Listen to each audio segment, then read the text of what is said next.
je travaillais sur la préparation de cette prédication, est arrivée une panne de courant dans la maison.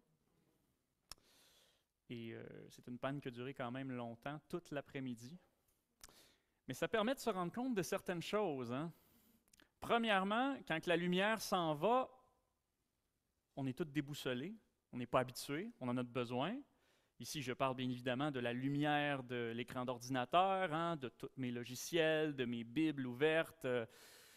Mais c'est aussi les lumières de la maison à l'intérieur. Et fort heureusement, lorsque la panne de courant est arrivée, on était en plein milieu de l'après-midi. C'était complètement impossible de prévoir qu'il y aurait une telle panne, puisqu'il faisait beau soleil. Je ne sais pas ce qui s'est passé. Est-ce que c'est un test d'Hydro-Québec? Aucune idée. Mais ça m'a permis de me rediriger de la préparation à l'ordinateur à des lectures sur papier, dehors sur la terrasse. Donc, il n'y a pas eu grand drame ici, à l'exception que ça m'a enlevé quelques heures de préparation pour la prédication cette semaine. Mais tout de même, la lumière, qu'est-ce qu'on en est dépendant? Hein? À une autre époque, je ne sais pas comment ils faisaient. Ils se préparaient leur sermon à la main et à la lumière d'une bougie. C'est loin derrière. Avant de lire le texte aussi, juste pour petite parenthèse sur le titre, là, ça commence à être tout compressé en avant. Jésus à la fête des tentes, partie 4, ou Jésus, la lumière du monde, partie 1. À partir de maintenant, on va être dans les Jésus, la lumière du monde, partie telle, telle, telle. Mais pour être sûr que personne ne se perde dans le contexte, on est toujours à la fête des tentes et on le restera jusqu'à la fin des messages qui porteront sur la lumière du monde. Donc, techniquement, on va pouvoir être rendu à la Jésus à la fête des tentes, partie 4, 5, 6, 7, 8. Ça fait un chiffre peut-être un peu trop élevé, donc ce n'est pas nécessaire de continuer de compter. Fait, à partir de maintenant, on va bifurquer à Jésus, la lumière du monde, partie 1, jusqu'à la fin du chapitre 8, partie 2, partie 3, partie 4, partie 5, etc. Et aujourd'hui, le titre est « Lumière et témoin de la vérité ». Lisons le texte ensemble. Je lis dans l'Évangile de Jean, chapitre 8, du verset 12 au verset 20.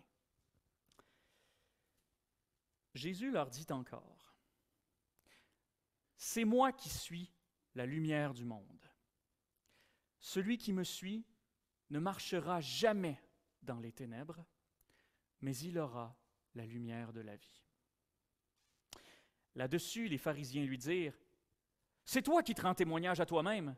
Ton témoignage n'est pas vrai. » Jésus leur répondit, « Même si c'est moi qui me rend témoignage à moi-même, mon témoignage est vrai, car je sais d'où je suis venu et où je vais. Vous ne savez ni d'où je viens, ni où je vais. Vous jugez selon la chair. Moi, je ne juge personne. Et si moi je jugeais, mon jugement serait vrai, car je ne suis pas seul. Il y a moi et le Père qui m'a envoyé. Dans votre loi, il est écrit que le témoignage de 2 hommes est vrai. Moi, je suis celui qui me rend témoignage à moi-même, et le Père qui m'a envoyé me rend témoignage. » Ils lui dirent donc, « Où est ton Père? » Jésus répondit, « Vous ne connaissez ni moi, ni mon Père. Si vous me connaissiez, vous connaîtriez aussi mon Père. » Il dit ces paroles dans le trésor, alors qu'il enseignait dans le temple, et personne ne vint l'arrêter, parce que son heure n'était pas encore venue. Ainsi parle le Seigneur. Prions.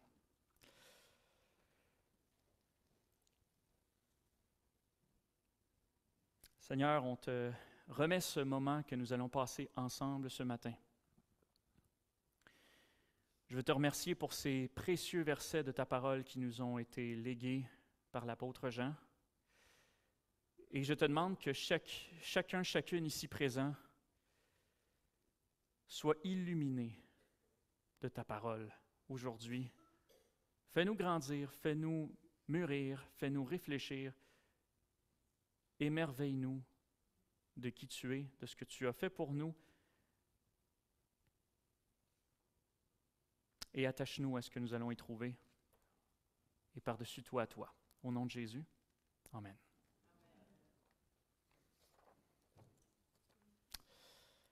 Avant de commencer à parler plus en profondeur de notre texte, je dois faire une parenthèse sur, si vous l'avez bien remarqué, le texte que nous avons sauté, c'est-à-dire Jean chapitre 7, verset 53 à chapitre 8, verset 11.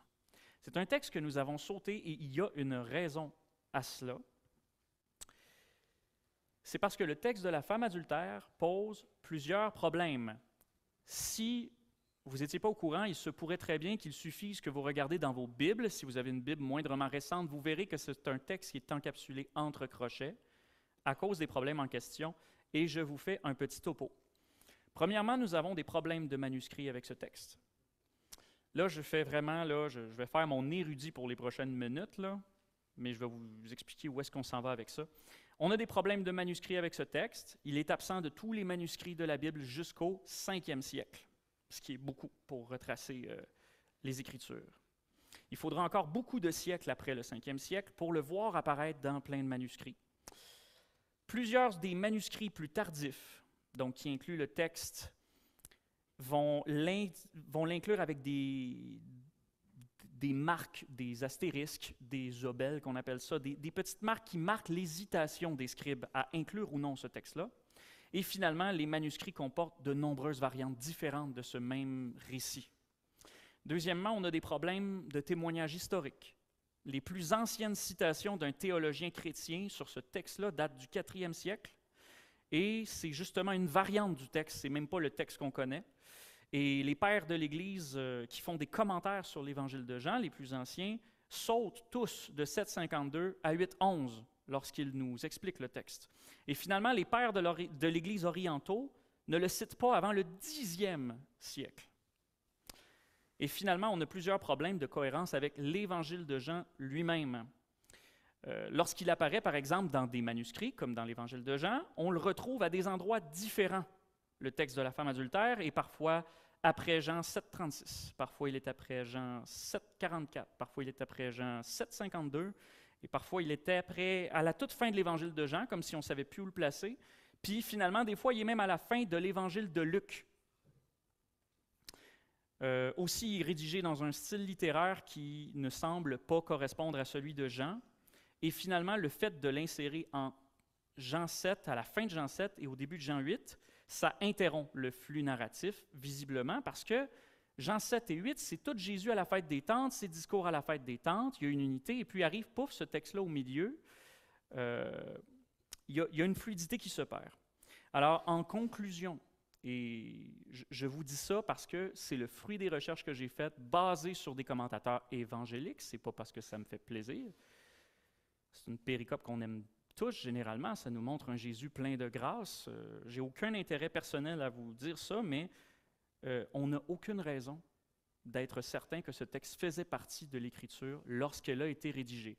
Et si quelqu'un pouvait prouver que ça s'est vraiment déroulé comme récit, on ne pourrait pas prouver que c'est Jean lui-même qui l'a écrit dans son Évangile. C'est une situation qui est complexe et je prends le temps de vous l'adresser parce que si je faisais juste vous dire comme ça en coup de vent, c'était pas dans la Bible à l'origine. Maintenant, on saute sur notre texte, je sais que votre matinée serait probablement gâchée pour ceux d'entre vous que la nouvelle surprend. Donc, je profite de ce temps-là de parenthèse avec vous pour aller plus en profondeur. Voilà.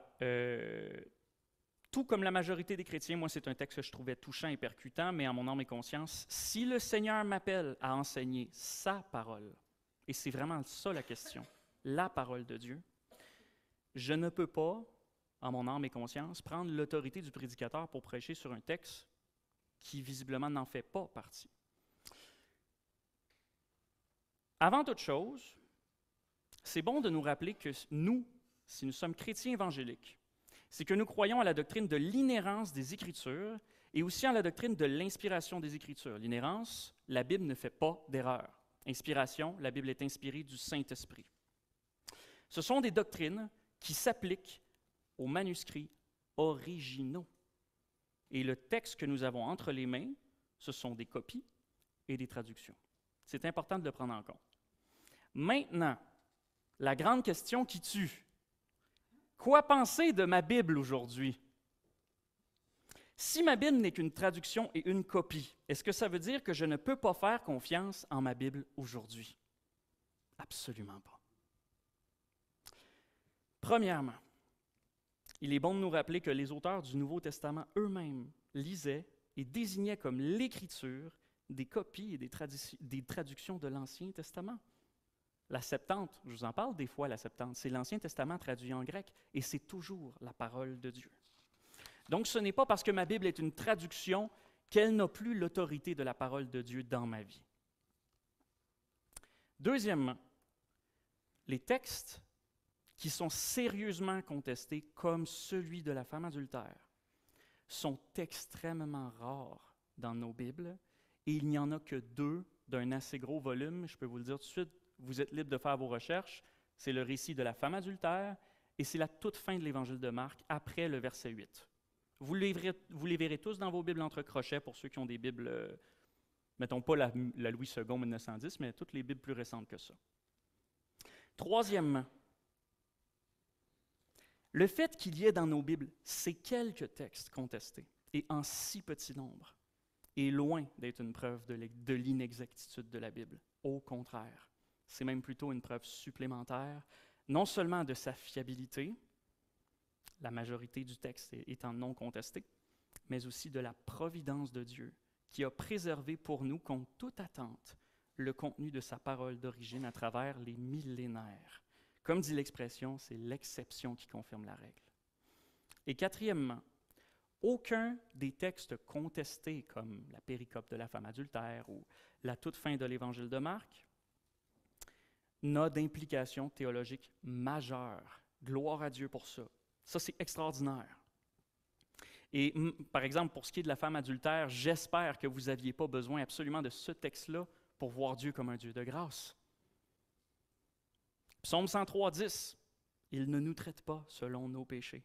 Il ne nous punit pas selon nos iniquités. » Et même la moitié de la phrase que Jésus dit à la femme adultère, « Le va et ne pêche plus », on la retrouve en Jean 5, 14, après la guérison de l'infirme de Bethesda. « Eh bien, tu as retrouvé la santé. Ne pêche plus, de peur qu'il ne t'arrive quelque chose de pire. » Si vous voulez aller plus loin dans ça, pour des ressources en français, je vous invite à consulter l'Introduction au Nouveau Testament de Donald Carson et Douglas Moo, qui est juste un livre incontournable, qui va quand même expliquer la chose, mais très sommairement. Et si vous voulez aller un peu plus en profondeur encore, il y a évidemment le commentaire sur l'Évangile de Jean de Donald Carson. Ce n'est pas l'opinion que de Donald Carson. Moi, je lis beaucoup Carson, fait que là, vous le voyez en avant. C'est loin d'être que son opinion. C'est vraiment un consensus parmi les théologiens, les chercheurs, les universitaires, même évangéliques. Et c'est pour ça que je n'ai pas le choix de juste vous en informer. Vous irez faire vos recherches. Et enfin, quoi faire de ce texte? Bon, j'en ai un petit peu parlé, je me suis devancé, mais on a 2 options pour la prédication. On peut passer par-dessus, faire comme si de rien n'était, sauter le texte, puis après ça, répondre individuellement à chaque personne qui va venir me voir plus tard pour dire « Mais pourquoi tu n'as pas prêché sur la femme adultère? » Bien, bon, c'est peut-être pas la meilleure des idées. Ou sinon, on peut s'en servir comme point de départ pour prêcher sur d'autres textes qui comportent exactement les mêmes vérités bibliques, mais qui, eux, font partie de la parole de Dieu. Ici, on est en train de faire une sorte de mix des deux, c'est-à-dire qu'on ne va pas s'arrêter complètement sur ce texte-là aujourd'hui. On ne fait qu'une parenthèse, mais j'essaie de faire une bonne parenthèse et si c'est un sujet qui vous préoccupe, vous concerne, si je n'ai pas réussi à vous exprimer assez avec confiance qu'on n'a aucune raison de craindre pour l'autorité de l'Écriture, venez me voir, je vais vous donner les ressources qu'il faut pour aller plus loin. Vous en faites pas. Il n'y a que 2 textes dans le Nouveau Testament dont on ne soit absolument pas sûr, puis qui est un tel volume. Pour tout le reste, ce sont un petit verset par-ci, un petit mot par-là, puis de quoi remplir à peu près 1 page sur 1000. Fait que c'est vraiment mineur. C'est la fin de la parenthèse. Et maintenant, nous allons entrer sur le texte d'aujourd'hui, qui est, quand on y pense, la suite directe du texte du mois dernier. Parce qu'on avait les pharisiens qui engueulaient Nicodème et disaient « Cherche et tu verras qu'aucun prophète ne vient de Galilée. » Mais on avait vu que l'évangéliste Matthieu avait élucidé cette question-là. Il avait été creusé en Ésaïe et avait trouvé une prophétie qui parlait du fait que en Galilée, il y aurait une grande lumière. Et on arrive exactement sur le verset suivant qui devrait être Jean 8:1, mais qui finalement est Jean 8:12, où Jésus déclare être la lumière du monde.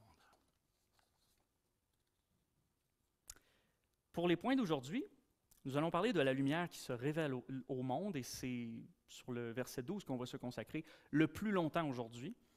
On va consacrer beaucoup moins de temps pour les deux derniers points. La lumière qui s'authentifie elle-même et la lumière qui nous témoigne du Père.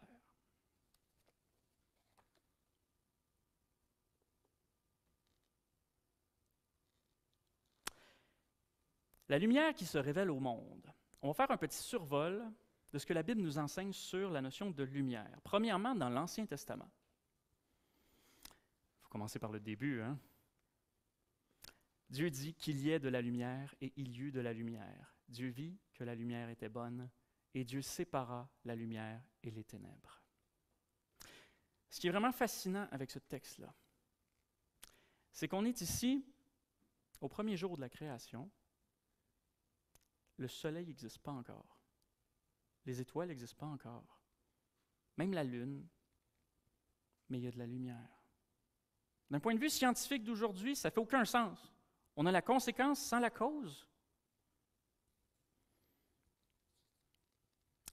Mais déjà là, dans notre Bible, on voit que la cause de tout ce qui existe, de tout ce qui est bon, c'est Dieu. Et ça n'a pas été attribué à aucune création. Là où beaucoup de peuples vont adorer le soleil, adorer les étoiles, dans notre Bible, c'est Dieu qui est à remercier pour la lumière qui nous environne chaque jour, pour la chaleur de l'été. Et c'est ainsi que David pourra plus tard exprimer son réconfort dans le psaume 27. « Le Seigneur est ma lumière et mon salut. De qui aurais-je peur? Le Seigneur est la forteresse de ma vie. Qui pourrait m'effrayer? » Dans un autre psaume, le psaume 36, David voyait aussi Dieu non seulement comme la source de toute lumière, mais aussi comme celui par qui les croyants peuvent voir. Car auprès de toi est la source de la vie. Par ta lumière, nous voyons la lumière.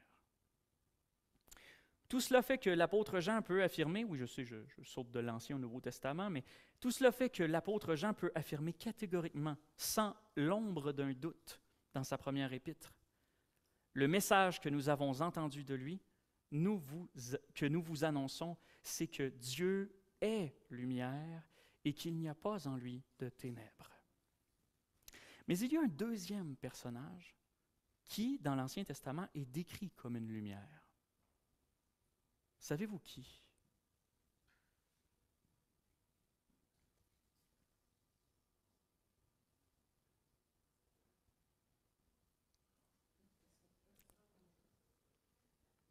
On va se tourner vers le livre d'Ésaïe, chapitre 49, et on le désigne comme la lumière des nations. Il a dit, « C'est peu de choses que tu sois mon serviteur, pour relever les tribus de Jacob et pour ramener les restes d'Israël. J'ai fait de toi la lumière des nations, pour que mon salut parvienne jusqu'aux extrémités de la terre. » On voit ici que le symbole de la lumière est annonciateur d'un salut à venir. Mais comment peut-il y avoir deux personnages de l'Ancien Testament en même temps qui sont appelés la lumière? À la fois Dieu et son serviteur.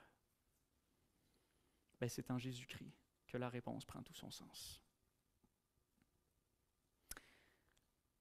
Jusqu'ici, dans l'Évangile de Jean, déjà là, dans l'Évangile de Jean, le thème de la lumière est extrêmement important. Jusqu'ici, on le retrouve déjà dans le prologue, dès le chapitre 1, qui présente Jésus à la fois comme la parole de Dieu faite chair, la vie, la gloire venue du Père, et le Fils unique de Dieu et la lumière. La parole était la vraie lumière, celle qui éclaire tout humain. Elle venait dans le monde. Lorsqu'on avait étudié le prologue de Jean ensemble, ça remonte à loin, là, été 2023, Je vous avais expliqué que la lumière qui éclaire tout humain, ça ne signifie pas que tous les humains reçoivent la lumière, mais que tous se voient offrir l'opportunité d'être éclairés par elle. Puis j'avais illustré le principe en disant que, mettons, ça ne sert pas à grand-chose d'allumer la lumière dans la chambre le matin pour réveiller une personne qui dort encore si elle garde les yeux fermés. Et on voit tristement ce principe du refus de voir clair dans les 2 versets qui suivent, encore dans le prologue, les versets 10 et 11. Elle, la lumière, était dans le monde, et le monde est venu à l'existence par elle, mais le monde ne l'a jamais connue. Elle est venue chez elle, et les siens ne l'ont pas accueillie. On a donc une lumière venue de Dieu qui est censée éclairer tous les hommes, mais les hommes ne la connaissent pas et n'en veulent pas. Il y a donc dans l'esprit de Jean un combat cosmique qui se joue autour de la lumière et des ténèbres, et l'enjeu de ce combat se trouve encore au verset suivant, le verset 12, c'est le salut éternel des êtres humains. Mais à tous ceux qui l'ont reçu, à ceux qui mettent leur foi en son nom, et là, la lumière, donner le pouvoir, la lumière, la parole. Je pense qu'on est à la parole, mais en tout cas, dans tous les cas, c'est 2 noms qui désignent exactement la même personne, Jésus. Elle a donné le pouvoir de devenir enfant de Dieu. C'est donc sur fond de ce conflit cosmique que le thème de la lumière va remplir les chapitres 1 à 12 de l'Évangile de Jean, avant de soudainement s'éclipser. Le mot ne reviendra plus à partir de la fin du chapitre 12. Et au chapitre 13, il est écrit qu'au moment où Judas prend le morceau, c'est-à-dire au moment où, dans le contexte, il assume son rôle de traître et que la passion s'enclenche, il faisait nuit. Et c'est donc les ténèbres qui prennent la relève jusqu'au chapitre 21, le matin, où Marie-Madeleine vient au tombeau alors qu'il faisait encore sombre. On a un évangéliste qui a vraiment une pensée très artistique dans sa manière d'enchaîner les mots et les thèmes. Plus précisément, dans l'Évangile de Jean, et récemment plutôt, nous avons vu la symbolique de la fête des Tentes, pour laquelle Jésus s'était rendu à Jérusalem lors des chapitres 7 et 8. Je vous remets cette diapositive. Oh, je crois que j'ai pris un peu de retard dans mes slides. Est-ce que ça se peut? Ah, ici. Je vous remets donc cette diapositive que je vous avais montrée dans les dernières fois. En guise de rappel, dans la rangée d'en bas, vous avez le symbole représenté par la fête des Tentes par rapport aux 2 autres fêtes juives, soit la provision et la protection de Dieu pour son peuple dans le désert après la sortie d'Égypte. Durant le message sur Jean 7, 25 à 39, j'avais mentionné que les Juifs du temps de Jésus organisaient un rituel de puisement d'eau. Vous vous en rappelez? On puisait de l'eau à tous les jours dans Jérusalem, qu'on apportait en grande procession festive, et c'était dans ce contexte-là que Jésus annonçait qu'il était celui d'où provenaient les fleuves d'eau vive. Dans ce genre de procession-là, on lisait notamment, et je crois que c'est ça, il était avant, le texte de Zacharie 14. Je vais lire juste la fin du verset 7. À partir de la fin du verset 7. « Il ne sera ni jour ni nuit, mais vers le soir, la lumière paraîtra. En ce jour-là, des eaux vives sortiront de Jérusalem, moitié vers la mer orientale, moitié vers l'autre mer, et il en sera ainsi été comme hiver. » Dans cette prophétie de Zacharie que l'on lisait à Jérusalem pendant la fête des Tentes, les 2 thèmes s'entrecroisent, le thème de l'eau vive et le thème de la lumière. C'est dans ce même contexte que Jésus fait ses 2 discours, où il annonce « Donner les eaux vives et être la lumière du monde ». Ce que je ne vous ai pas dit la dernière fois, par contre, c'est qu'il y avait un autre rituel qu'on faisait à Jérusalem du temps de Jésus pendant la fête des Tentes. En plus du rituel de puisement de l'eau, dans le parvis des femmes, qui est un des parvis du temple, il y avait 4 grandes lampes qu'on allumait, selon certaines sources, tous les soirs de la fête, et à la lumière desquelles on dansait durant la nuit en tenant des torches allumées dans les mains, tout en chantant des hymnes et des louanges à la musique d'un orchestre composé de Lévites. Et selon certaines sources toujours, les lampes du temple et de ses annexes répandaient leur lueur dans tout Jérusalem.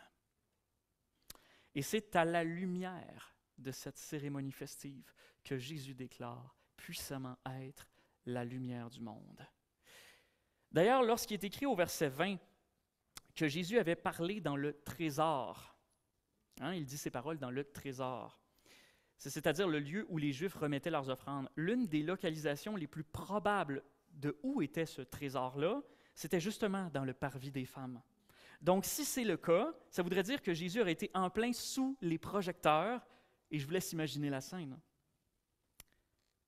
Enfin, pour revenir au symbole de Dieu qui prend soin de son peuple dans le désert, je ne pense pas que c'est vraiment une surprise pour personne à ce point-ci dans l'Évangile de Jean, mais on découvre encore une fois ici que, au regard de la fête qui se déroule en arrière-plan et des déclarations faites par Jésus, Jésus est le plein accomplissement d'une œuvre que Dieu a accomplie pour les Israélites dans le désert encore une fois. Il faut que je retourne dans mes slides qui étaient... Voilà, je pense que j'étais à la bonne place. Et ça concerne donc non seulement les déclarations de Jésus au chapitre 7, mais on peut même revenir en arrière jusqu'au chapitre 6, regardez. Dans le désert, après la sortie d'Égypte, Jésus avait nourri miraculeusement les Hébreux grâce au pain du ciel, la manne. Au chapitre 6 de l'Évangile de Jean, Jésus s'est présenté aux Galiléens comme le pain de vie, le pain descendu du ciel. Celui qui mange de ce pain vivra pour toujours. Dans le désert, après la sortie d'Égypte, Jésus avait abreuvé miraculeusement les Hébreux grâce à un rocher duquel il avait fait jaillir de l'eau douce. Au chapitre 7 de l'Évangile de Jean, Jésus s'est présenté aux Judéens et aux pèlerins juifs du monde entier comme étant celui qui non seulement donnerait de l'eau aux assoiffés, mais aussi le Saint-Esprit. Celui qui met sa foi en moi, comme dit l'Écriture, des fleuves d'eau vive couleront de son sein. Il dit cela au sujet de l'Esprit qu'allaient recevoir ceux qui mettraient leur foi en lui. Jean 7, 38 et 39. Et enfin, dans le désert, après la sortie d'Égypte, Dieu avait guidé miraculeusement les Hébreux à l'aide d'une nuée, une colonne de feu ou de nuée, pour les éclairer de jour comme de nuit, afin qu'ils puissent marcher constamment. Au chapitre 8 de l'Évangile de Jean, Jésus se révèle comme la véritable lumière qu'il faut suivre pour marcher dans la lumière de la vie. Et je vous en lis même un extrait dans Exode 13, les versets 21 et 22. « Le Seigneur marchait devant eux, le jour dans une colonne de nuée pour les conduire sur le chemin, et la nuit dans une colonne de feu pour les éclairer, afin qu'ils puissent marcher de jour comme de nuit. La colonne de nuée ne se retirait pas de devant le peuple pendant le jour, ni la colonne de feu pendant la nuit. » La gloire de Dieu dans la colonne de feu procurait au peuple deux choses. Un guide à travers le désert et à travers les ténèbres aussi, et même une protection contre ses ennemis, comme on le voit en Exode 14, lorsque le feu se tient entre l'armée des Égyptiens et les Hébreux. Déjà, moi je pense sincèrement que si on arrive à se représenter ce que ça devait être pour les Hébreux, de pouvoir marcher tous ensemble en pleine nuit, dans un lieu aussi inhospitalier et dangereux que le désert, à une époque où on n'avait pas de lampadaire, pas de fusée éclairante, pas de lampe de poche, et en suivant la colonne de feu, sans s'en détourner, sans avoir peur du danger qui rôde, et dans la confiance absolue, c'est-à-dire la foi, que cette colonne nous conduirait à bon port. Si on arrive à se représenter ça dans notre tête, je pense sérieusement qu'on a fait la moitié du travail pour comprendre l'appel que Jésus lance ici pour nos vies. C'est pour ça que ces choses ont eu lieu. Elles préfiguraient Christ et nous aident à mieux comprendre à quoi Christ nous appelle aujourd'hui. Tous ces miracles, la manne, l'eau du rocher, la colonne de feu.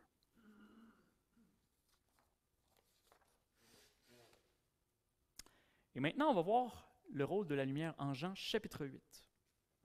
Jésus leur dit encore, « C'est moi qui suis la lumière du monde. Celui qui me suit ne marchera jamais dans les ténèbres, mais il aura la lumière de la vie. » Contrairement à d'autres discours de Jésus, comme par exemple le discours sur le pain de vie, c'est plus difficile de désigner le chapitre 8 de Jean comme le discours sur la lumière du monde. malgré cette puissante déclaration d'ouverture. Savez-vous pourquoi? Parce que si vous examinez tous les versets qui suivent, le mot lumière ne revient jamais. Et d'une. Et de deux, parce que toute la suite du discours, c'est juste les Juifs qui s'ostinent avec Jésus puis qui le détournent du sens original de la conversation.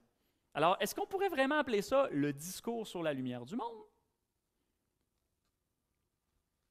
Il y en a qui préfèrent désigner le chapitre 8 non pas comme un discours, mais comme une dispute. C'est la dispute sur la paternité, parce que le sujet de qui est le vrai père de qui va revenir beaucoup aussi dans ce discours-là. Mais c'est dommage, parce qu'on se dit qu'avec une introduction comme ça, Jésus avait sûrement prévu tout un enseignement détaillé sur le symbole de la lumière, les divers aspects de la lumière, hein, la manière dont Jésus peut remplir pour nous le rôle de lumière dans nos vies. Mais on ne le laisse pas finir. C'est comme dans le débat des chefs lors de l'élection qui vient d'avoir lieu. Kim puis moi, on écoutait ça, puis il y avait un des chefs, je n'aimerais pas son nom, il laissait jamais ses adversaires finir de parler. Même quand on était sur le point d'entendre une réponse pertinente à une question, il était tout le temps en train de parler par-dessus. C'était cacophonique, c'était irrespectueux et c'était franchement désagréable et même difficile un peu pour la sanctification. Alors bon, pour le chapitre 8 de Jean, on a deux choix. Soit on prend le verset 12 à part, on dit que c'est un discours très, très, très, très court, un peu comme celui sur les fleuves d'eau vive, hein, qui après tout ne dure que 2 versets. Un discours très, très court qui aurait donc été avorté, en quelque sorte, par l'intervention des pharisiens, puis on voit ensuite le reste des versets, de 13 à 59, comme un débat ou une dispute qui suit, qui mène peut-être un peu nulle part, hein, parce qu'après tout, ce sont les Juifs qui dirigent la conversation en poussant Jésus dans toutes les directions. Ou alors, on part du principe que Jésus est en contrôle. Oui, je sais, c'est osé pour un chrétien de dire ça. On part du principe que malgré toutes les apparences, c'est Jésus qui est en contrôle et que même si ses opposants tentent sans arrêt de l'amener dans les cordes, hein, comme on dit en boxe, c'est en fait lui, par les réponses qu'il leur donne, qui les emmène exactement où il veut les emmener, pour notre plus grande édification à nous qui lisons ce texte aujourd'hui. Et justement, j'étudiais le texte du chapitre 8 ces dernières semaines pour déterminer notamment où est-ce que j'allais délimiter les prochains sermons. Premièrement, voici à peu près comment on pourrait diviser le chapitre en sections principales. Du verset 12 à 20, ce dont on va parler aujourd'hui, on pourrait dire que le sujet principal, c'est la véracité du témoignage de Jésus, hein, parce que les pharisiens arrivent et disent « ton témoignage n'est pas vrai », c'est ça qui est en jeu. Du verset 21 à 27, ce serait la véritable nature de ce monde. Je suis d'en haut, vous êtes d'en bas, ce genre de contexte-là. De 28 à 36, ce serait la véritable liberté. Et j'ai entendu une prière ce matin qui faisait justement référence à la véritable liberté qu'on a en Jésus. Je pense que quelqu'un a fait ses devoirs et lu l'Évangile de Jean, chapitre 8, il n'y a pas longtemps. Ensuite, versets 37 à 47, ce sera la véritable paternité des Juifs. Nous sommes fils d'Abraham, nous n'avons qu'un seul Père, Dieu. Ah oui? Et finalement, du verset 48 à 59, la véritable identité de Jésus. Rien de tout ça est coulé dans le béton, hein, c'est juste des indications, puis ça ne veut pas forcément dire que ce sera les titres des messages qui s'en viennent, mais voyez un peu où est-ce qu'on s'en va. Si on parle des aspects de la lumière, c'est quoi que la lumière fait dans notre vie? C'est quoi le sens symbolique, le sens spirituel de la lumière? Ici, déjà là, on voit que la lumière est un symbole de vérité. Ton témoignage n'est pas vrai, disent-ils à la lumière du monde. Dans la deuxième partie, on va voir le rapprochement entre lumière et jugement. La lumière révèle tout, même ce qui ne fait pas notre affaire, même le péché. Et le jugement qui s'en vient. Ensuite, on a lumière et orientation. C'est-à-dire, c'est à quoi que Dieu nous appelle maintenant. Quelle est la porte de sortie à tout ça, à ces ténèbres? On a ensuite lumière et ténèbres, parce que le diable va entrer dans la conversation comme un sujet important.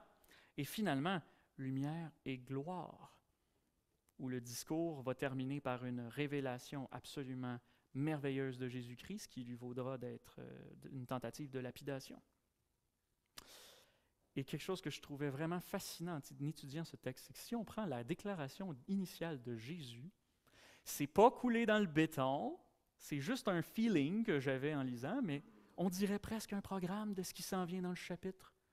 Moi, je suis la lumière du monde. Celui qui me suit ne marchera jamais dans les ténèbres, mais il aura la lumière de la vie. Beaucoup des thèmes que vous voyez ici dans une case et une autre vont quand même s'imbriquer dans une case et dans l'autre, mais ça nous permet de subdiviser un peu qu'est-ce qui s'en vient pour les prochaines semaines. C'est pour ça qu'aujourd'hui, en fait, on va rentrer un peu moins en profondeur, on fait plus une introduction à tout ce chapitre-là. C'est pour ça qu'on s'arrête aussi juste au verset 20, on n'en fait pas trop ensemble. Donc, je retourne à l'étude plus en profondeur du verset 12 lui-même, parce que c'est quand même important de l'étudier, celui-là. Ah oui, j'avais une petite blague ici, je l'ai sautée. Vous permettez, je la relise? Je voulais dire que pour les semaines qui s'en viennent, les prédications qui s'en viennent, c'est le cas de le dire, on va littéralement baigner dans la lumière en ce début d'été. Ça tombe-tu bien, non? On va sentir la chaleur qui monte au fur et à mesure qu'on s'imbibe de la lumière de Dieu. Je trouve ces concepts. Alors bon, maintenant, on rentre plus en détail sur le sujet du verset 12. Jésus leur dit encore, « C'est moi qui suis la lumière du monde. Celui qui me suit ne marchera jamais dans les ténèbres, mais il aura la lumière de la vie. » Premièrement, c'est moi qui suis. Est-ce que ça vous dit quelque chose? C'est moi qui suis. On a déjà commencé à parler de ça, là, ça devrait commencer à rentrer dans votre tête, puis si ça sort, on va le rentrer encore, puis on n'a pas fini. D'abord, Jésus commence sa déclaration encore une fois par les mots grecs « ego eimi », ce qui signifie « je suis », mais d'une manière qui est emphatique. « Moi, je suis ». Ou encore « c'est moi qui suis ». Et qui sont exactement les mêmes mots que ceux utilisés dans l'Ancien Testament grec par Yahweh en personne lorsqu'il se révèle à Moïse « Moi, je suis le Dieu de tes pères, Abraham, Isaac et Jacob », Exode 3.6. « Moi, je suis celui qui est », Exode 3.14. Et aussi, Dieu emploie beaucoup ces mots-là, je ne le savais pas, mais en étudiant ces textes-là, on trouve toutes sortes de choses. Ça a l'air que beaucoup en Ésaïe, entre les chapitres 40 et 55, Dieu s'exprime encore beaucoup avec « moi je suis », comme par exemple en Ésaïe 41:4, « Moi, Yahweh, je suis le premier et avec les derniers, c'est encore moi ». Donc, déjà en partant, on a une affirmation, peut-être subtile, mais une affirmation quand même qui pour nous est sans équivoque, une affirmation de la divinité de la part de Jésus.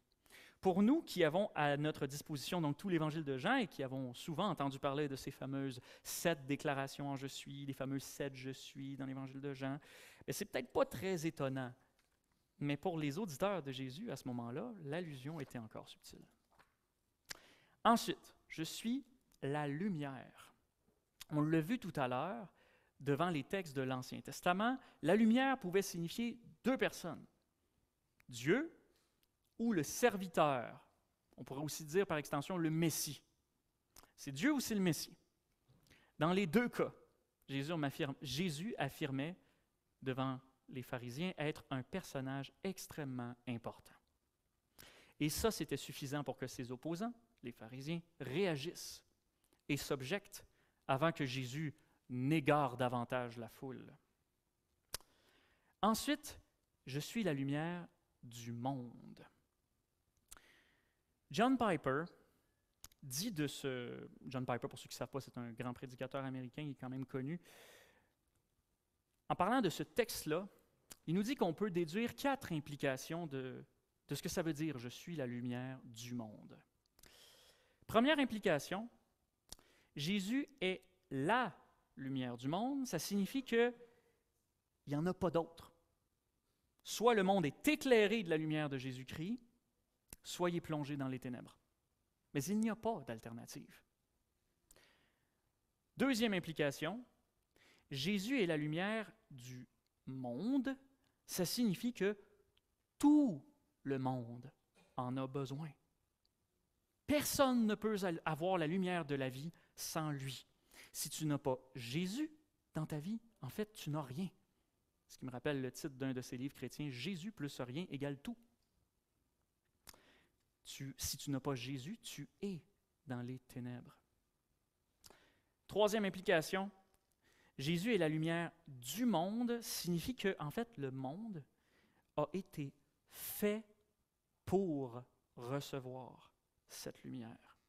Jean nous dit que rien de ce qui a été créé n'a été créé sans elle, en parlant de la parole de Dieu qui est Jésus. Rien dans ce monde n'a été créé à la base pour que nous, les êtres humains, puissions en profiter pleinement, en apprécier la vraie valeur ou être véritablement heureux avec, si ce n'est pas à travers la lumière de Jésus-Christ, en laquelle tout prend son véritable sens. Et quatrième implication, Jésus est la lumière du monde signifie qu'un jour, ce monde, dans sa finalité, ne sera rempli que de la lumière de Jésus et de rien d'autre.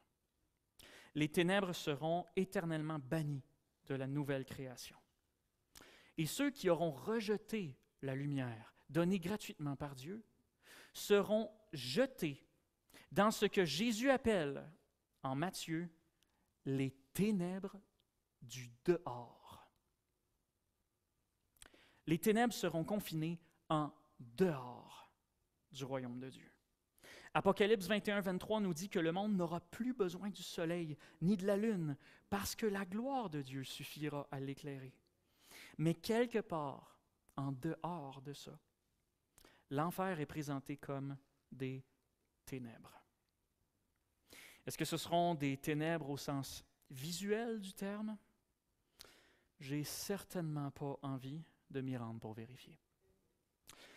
Mais ce qui est absolument certain, c'est que ce seront des ténèbres au sens, au minimum, d'une absence totale de Dieu, qui est la lumière du monde. Ça veut dire une absence totale de bonté, une absence totale de justice, une absence totale de vérité et de tout ce que Dieu représente.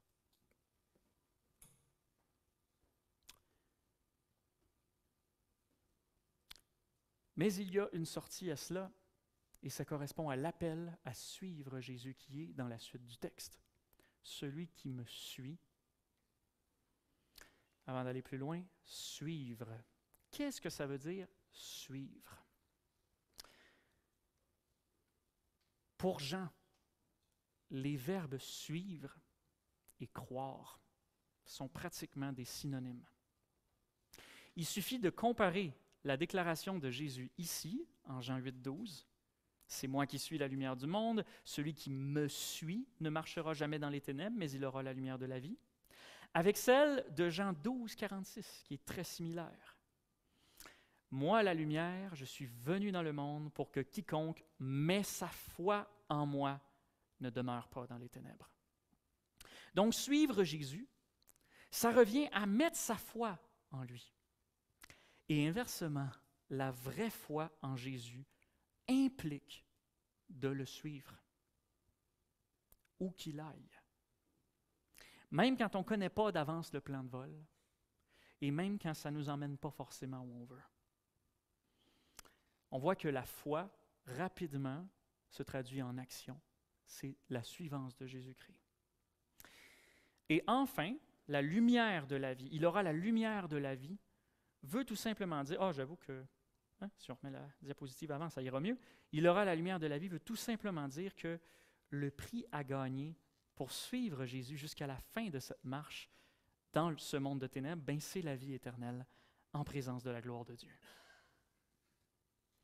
On arrive maintenant à notre deuxième point, qui sera beaucoup plus court, la lumière qui s'authentifie elle-même. Dans les versets qui suivent, on va voir que le thème de la lumière va être mis en application dans la manière dont Jésus va s'authentifier lui-même à ses adversaires, c'est-à-dire qu'il va attester sa propre authenticité, son indépendance vis-à-vis de tout autre témoignage.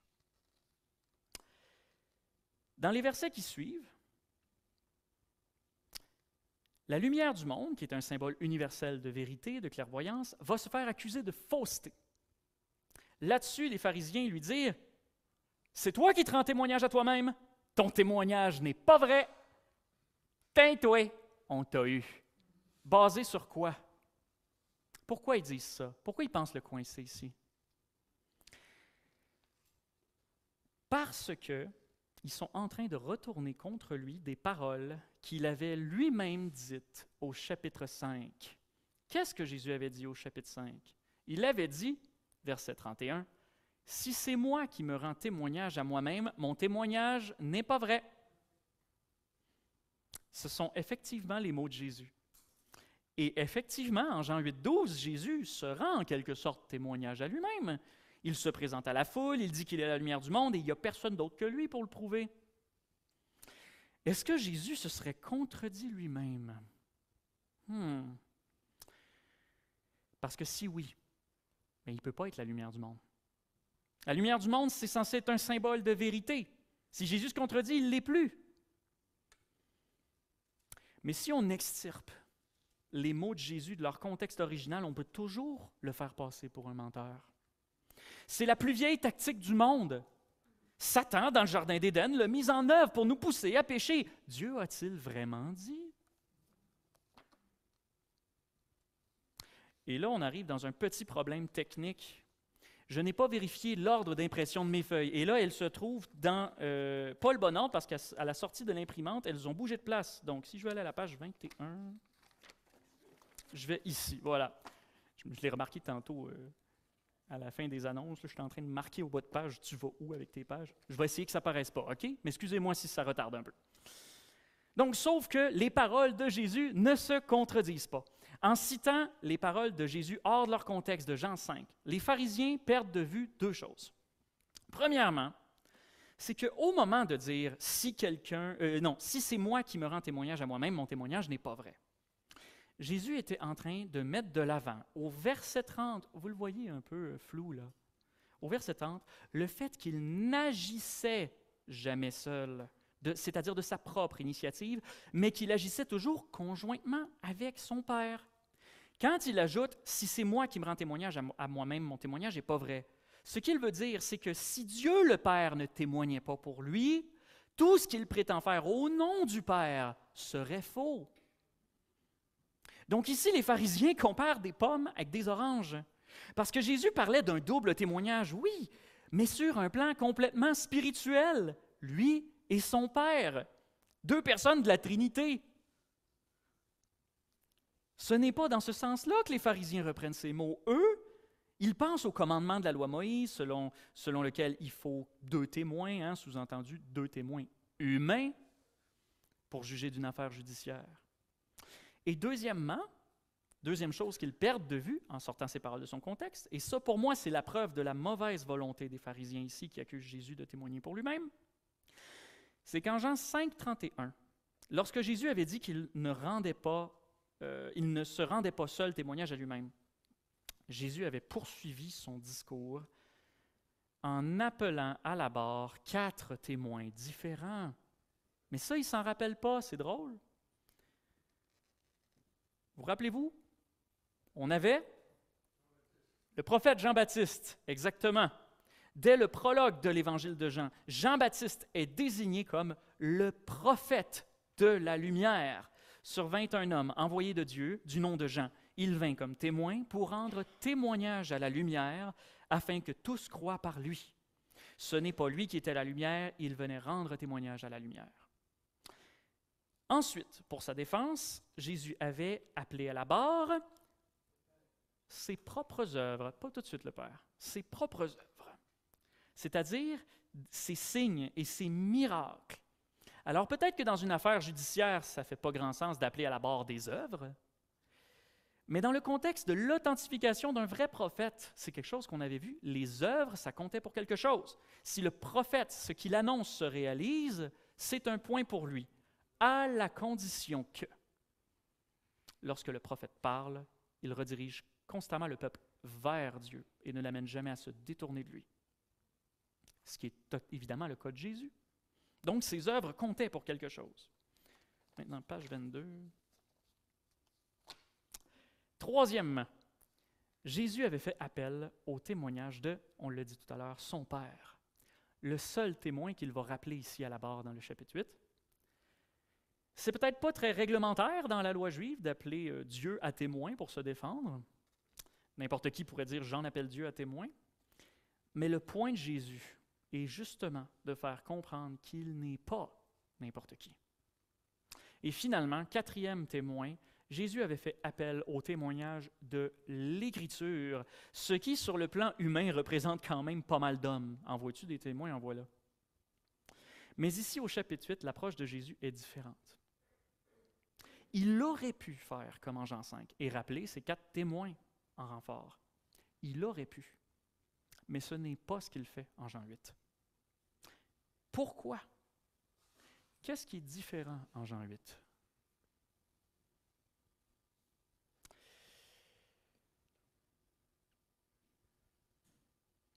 C'est que Jésus vient de déclarer publiquement qu'il est la lumière du monde. En tant que lumière du monde, il est, par définition, celui qui révèle toute vérité. Il n'a pas besoin que quelqu'un d'autre vienne confirmer la véracité de son témoignage, si ce n'est évidemment son Père. Hein? Et c'est pour ça que Jésus va encore une fois invoquer le témoignage du Père. C'est la lumière du monde qui met en lumière la véracité du témoignage des autres. On ne peut pas plus mettre en lumière la lumière. La réponse de Jésus à ceux qui l'attaquent.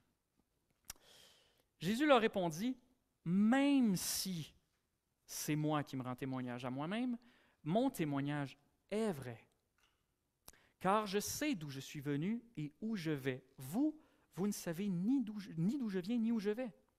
Vous jugez selon la chair. » Ça, c'est-à-dire, un peu comme Jésus avait enseigné au chapitre 7, « Ne jugez pas selon l'apparence. » Et eux, ils jugent selon ce qu'ils voient sur le moment, mais sans connaître ni ce qui s'est passé avant, ni ce qui s'en viendra ensuite. Et Jésus sait tout ça. Moi, pour reprendre, moi, je ne juge personne. C'est-à-dire qu'à ce moment précis, Jésus n'est pas en train d'exercer son droit de jugement. Et on sait depuis le chapitre 5 qu'il a tout droit de jugement. Même s'il le pourrait. Et on va revenir à ce verset-là la semaine prochaine où on va parler justement du rapport entre lumière et jugement. Verset 16, « Et si moi je jugeais, mon jugement serait vrai. » Ah, oui, pas la bonne page. Mon jugement serait vrai. Et ça, c'est la lumière qui parle ici. Si moi je jugeais, mon jugement serait vrai. Car je ne suis pas seul. Il y a moi et le Père qui m'a envoyé. Dans votre loi, il est écrit que le témoignage de 2 hommes est vrai. Moi, je suis celui qui me rend témoignage à moi-même, et le Père qui m'a envoyé me rend témoignage. Quand la personne qui témoigne est littéralement la lumière du monde, la vérité en personne, comme Jésus affirme l'être en Jean 14, 6, bien, comme dira le grand prêtre au procès de Jésus, qu'avons-nous encore besoin de témoins?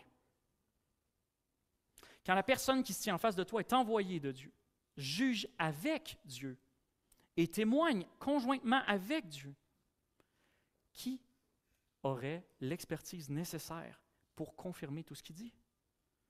Ça nous dépasse. Il est le seul à savoir d'où il est venu et où il va, c'est-à-dire dans la présence de Dieu. Nul n'a jamais vu Dieu. Il est le seul à pouvoir s'authentifier lui-même si ce qu'il dit est vrai. Il faut en arriver à cette conclusion-là.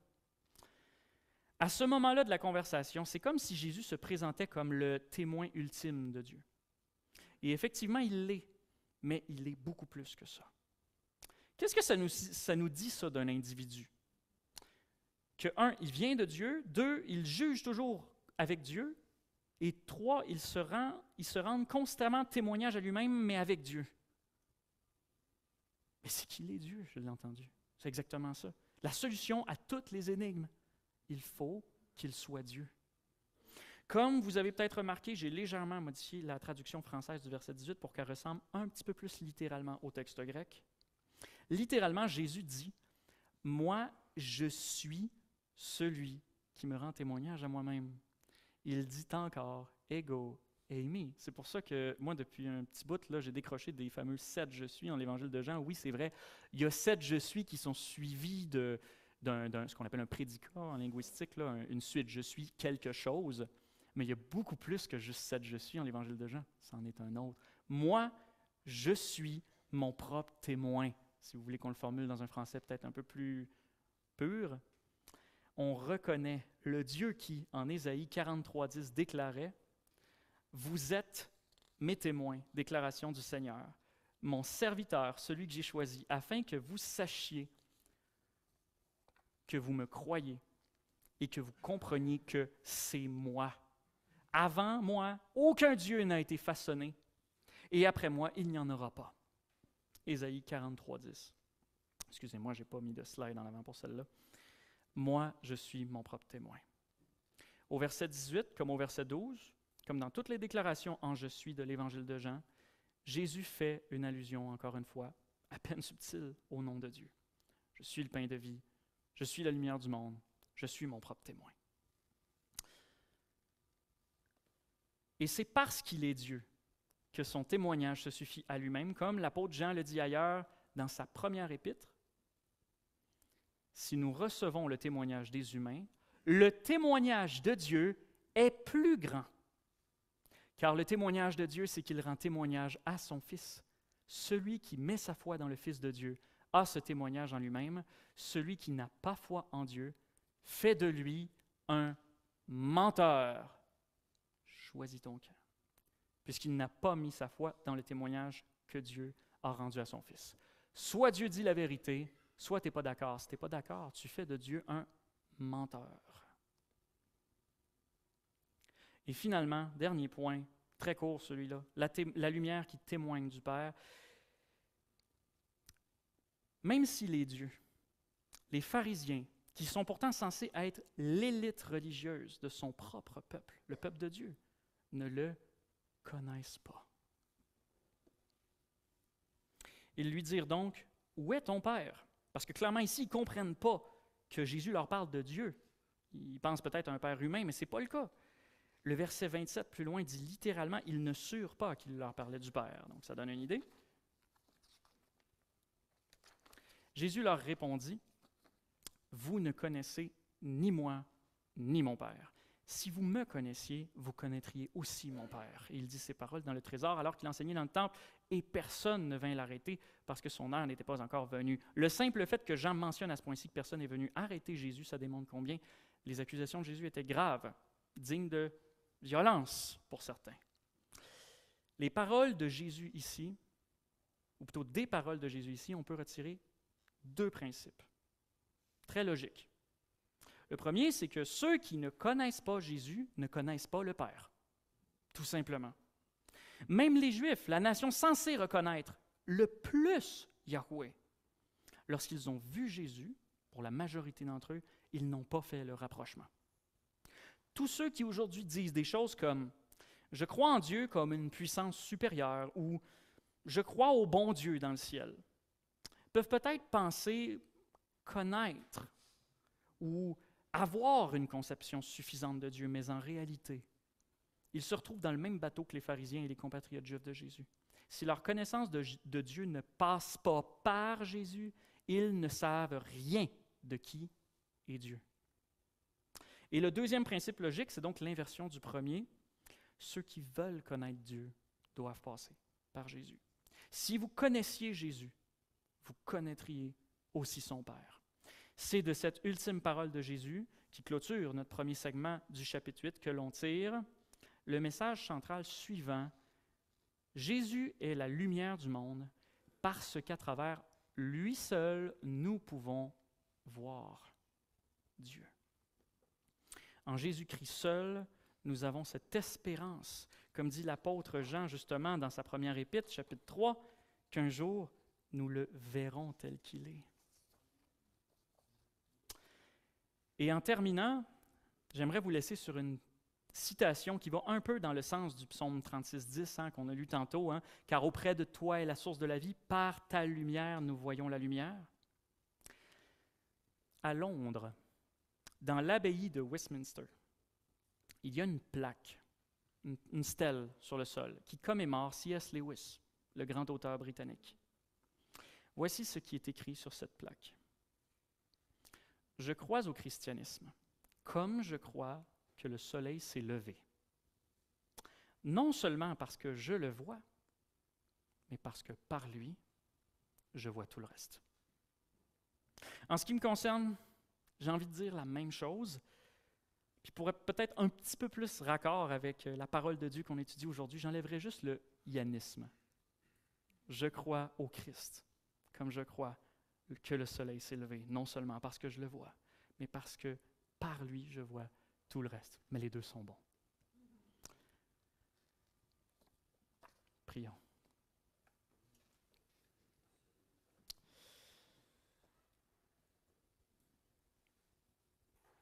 Seigneur, nous te remercions pour ces paroles précieuses que tu nous as léguées et qui transforment nos vies. C'est une chose qui est de plus en plus claire, de plus en plus limpide dans ce que Jésus-Christ nous raconte. C'est qu'il n'est pas seulement venu nous raconter au sens intellectuel où tu étais, qui tu étais, mais il est venu nous parler de comment avoir une relation personnelle avec toi. C'est pour ça que je te prie pour toutes les personnes qui sont ici présentes physiquement ou qui nous écoutent en ligne.